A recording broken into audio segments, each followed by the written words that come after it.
We seek our place in the world and the answers to our heart's deep questions. As we seek, may our hearts be open to unexpected answers. May the light of our chalice remind us that this is a community of warmth, of wisdom, and of welcoming of multiple truths.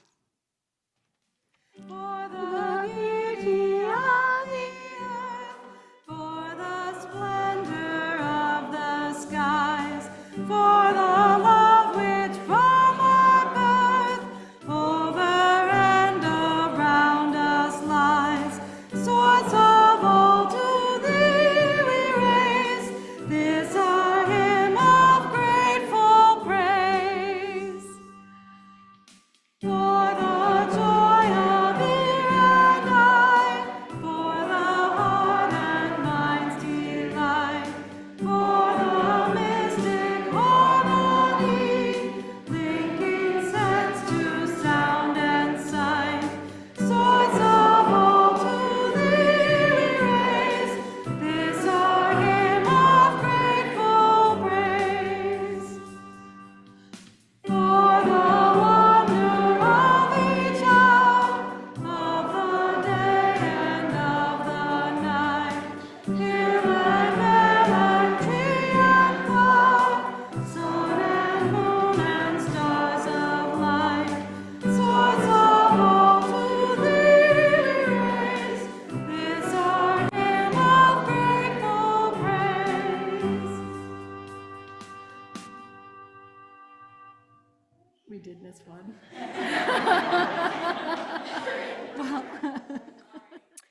How is it that one day life is orderly and you are content? A little cynical, perhaps, but on the whole, just so. And then without warning, you find the solid floor is a trapdoor, and you are now in another place whose geography is uncertain and whose customs are strange. Travelers, at least, have a choice. Those who set sail know that things will not be the same as at home. Explorers are prepared. But for us who travel along the blood vessels, who come to the cities of the interior by chance, there is no preparation. We who were fluent find life is a foreign language, somewhere between the swamp and the mountain. The cities of the interior do not lie on any map. Now it's my homily. Okay. So earlier we identified that we think of wilderness as the desert, Alaska, the Amazon, and we found some closer to home, Lake Redmond, our own grounds. And we also named some common traits. Someone says you're on your own. There's no people. It's full of nature. These things make them wild, and sometimes we feel wild within them.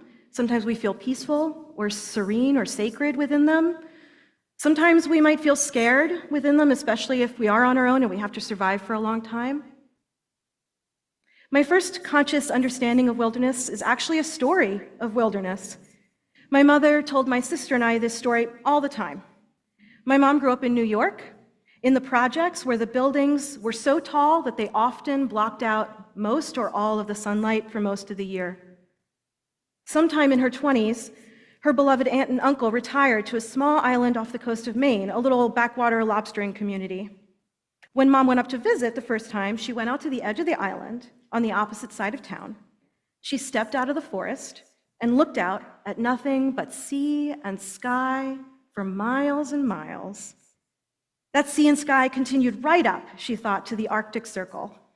She felt like she was on the edge of civilization.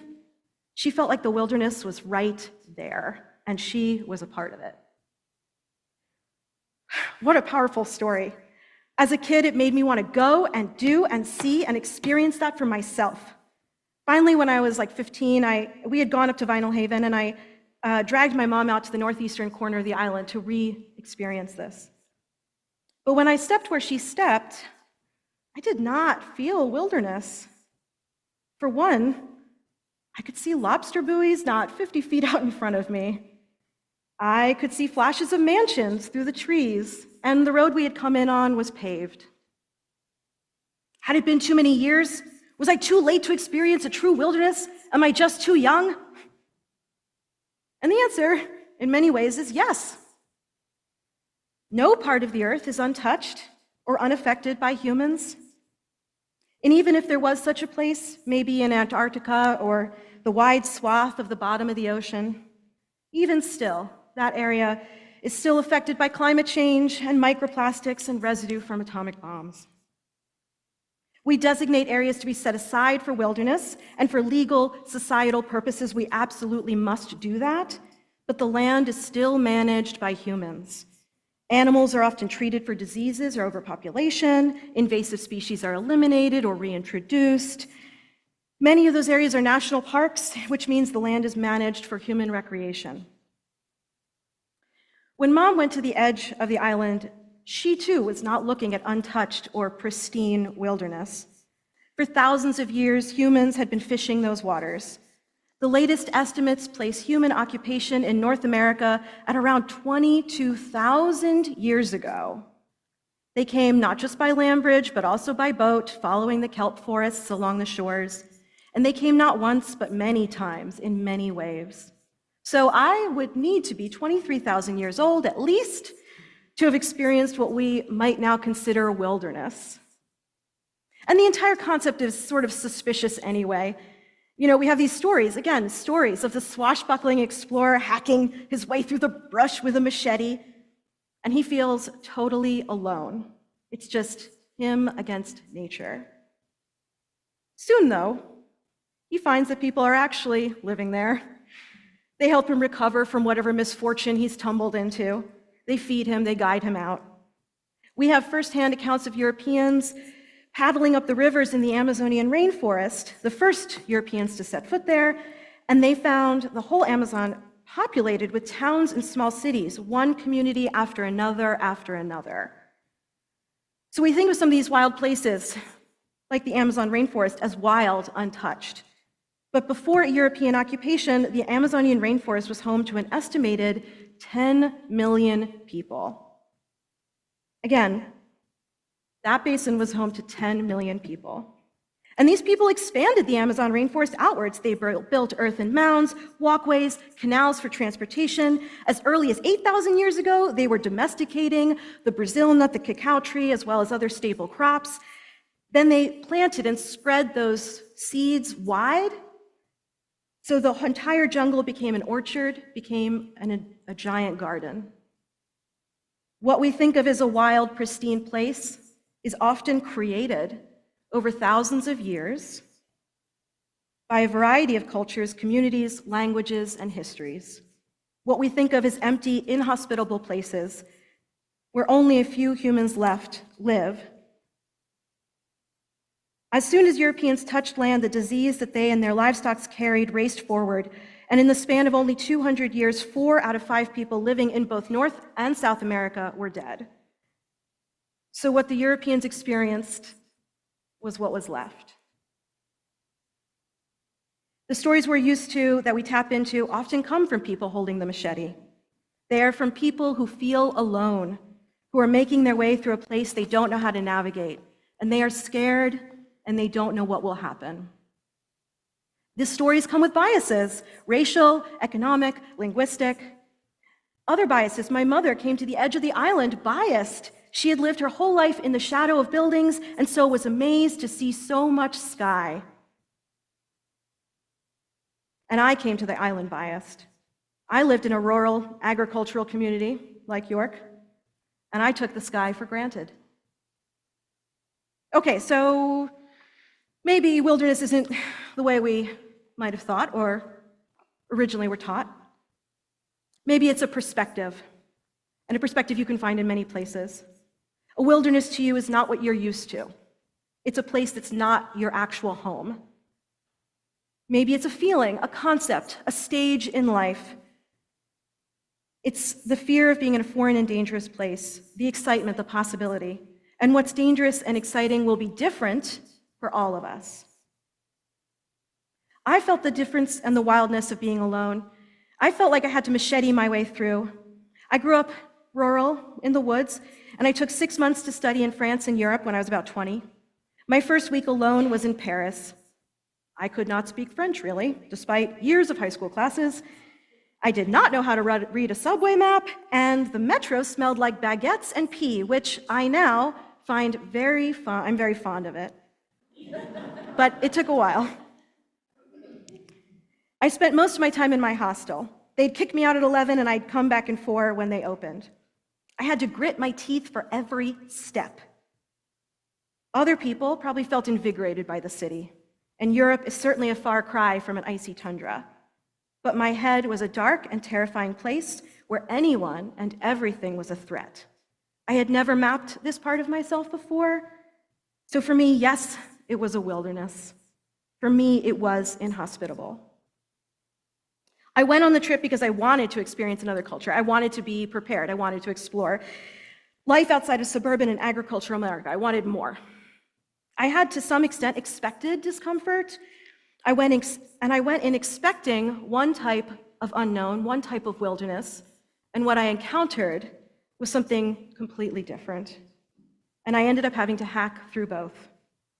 I didn't know that holding a machete against the world would feel like having one held up against myself. And I kind of assumed that no one in the history of the world had ever felt this way. Maybe the wilderness of being alone comes to you when you're surrounded by people, or when you don't have your community. Maybe you find the new uncharted areas of your map when you encounter a toxic workplace, or an unsafe home, or a friend who suddenly is not your friend anymore.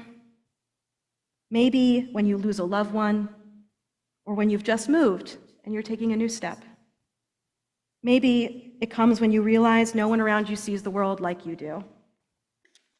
And then when you're in that place, the wilderness of being alone, your new map, maybe you have to, like the Explorer story says, maybe you have to hype yourself up. Like, I am the best, and I'm gonna do this, and it's gonna be great, and you gotta watch out. Or maybe you have to flee sooner than you expected. Maybe you can't move at all, which is what I found. Maybe you take more risks than is expected or that are healthy. There were moments when I was in Europe where being alone became a sublime experience, when I could feel the awe and possibility that my mother felt at the edge of the world. In spurts and fits, I found this pragmatic, interested person who was grateful to be alive and whole. And I started cussing a lot more. This was a great byproduct. I found that I loved sticking to the plan. I grew confident with public transportation. I started taking joy in meeting new people. I asked for help sometimes, and probably not often enough. For instance, for a long time, I resisted going on tours because I didn't want to be a sheep. I didn't want to be told what I was seeing. But it turns out I really like it. One time, so I went on a tour in Italy, and they took us to a spot in the countryside where Leonardo da Vinci experimented with his flying machines. We were in a young forest, all green and dappled light.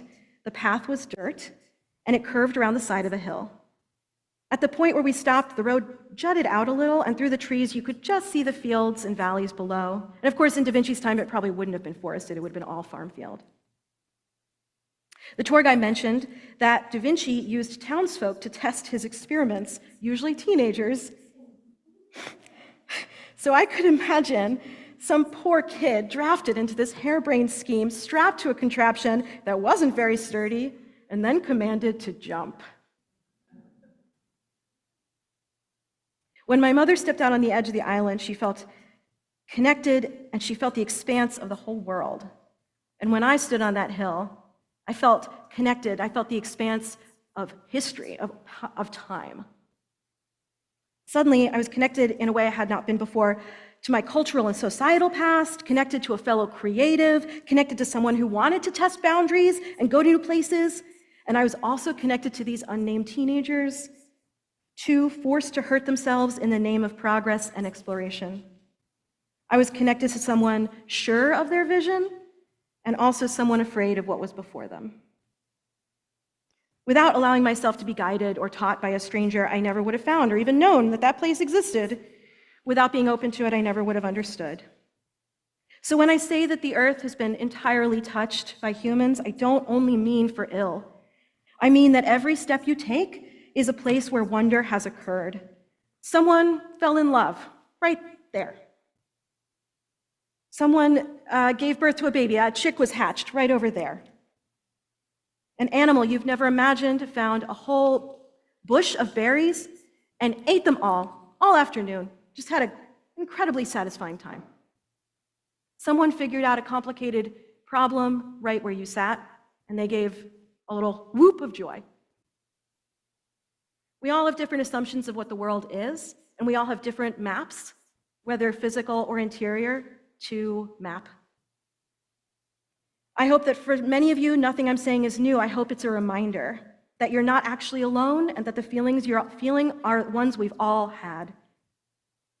The neighborhood around you, the animals, the mold, the trees, also, they're all doing what we all do all the time. The trees are talking underground, and they're trading food, and they're trading like home recipes for, against parasites and stuff. Parrots name their children. Fish have senses of fun. Slime molds solve puzzles and find the quickest path to food, and let's be honest, that's me too. If there's croissants, I'm there.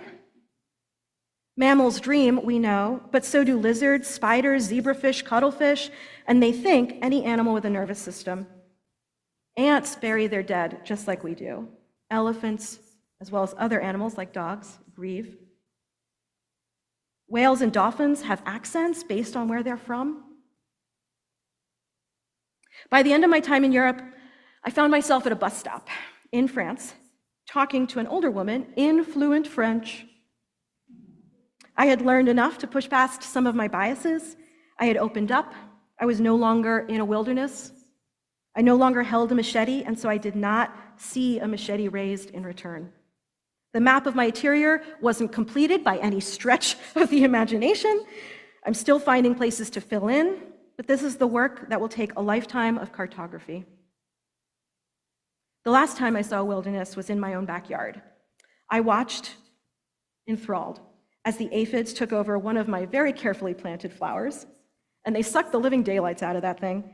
It was a borage, and I despaired.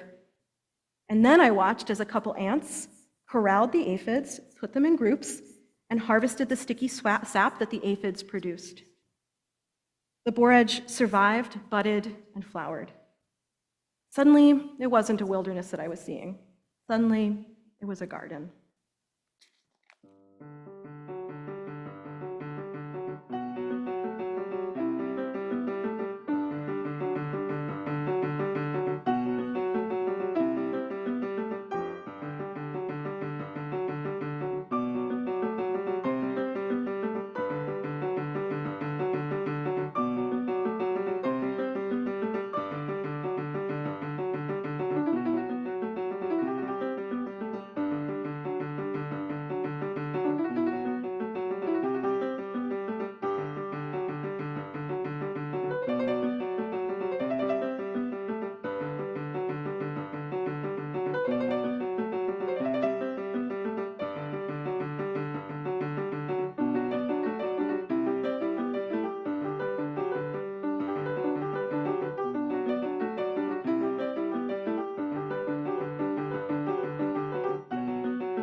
We extinguish this flame but not the light of truth, the warmth of community, or the fire of commitment. Oh, there on the screen. As we carry in our hearts until we are together again. It's all the wilderness today, folks. Though below me I feel no motion, standing on these mountains and plains, far away from the rolling ocean, stand my dry land heart can say, I've been sailing all my life now. Per harbor or port have I known, wide universes Now we're early. travel, and my beautiful blue home. All right, just wait. We're gonna catch up. Home. We can't do it. Pilgrim souls, It's not lined up with the music.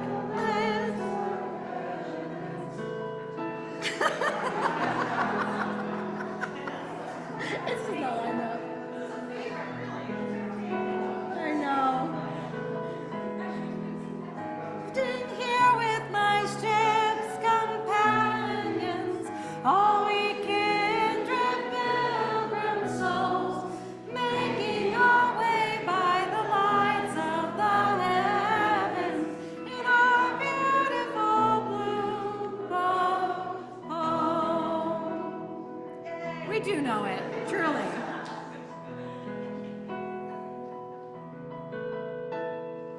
I give thanks to the waves upholding me, and the great winds urging me on. Greet the infinite sea before me, sing the sky my sailor's song.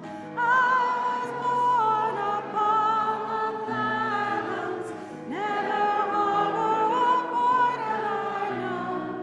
The wide universe is the ocean I travel, and the earth is our blue home.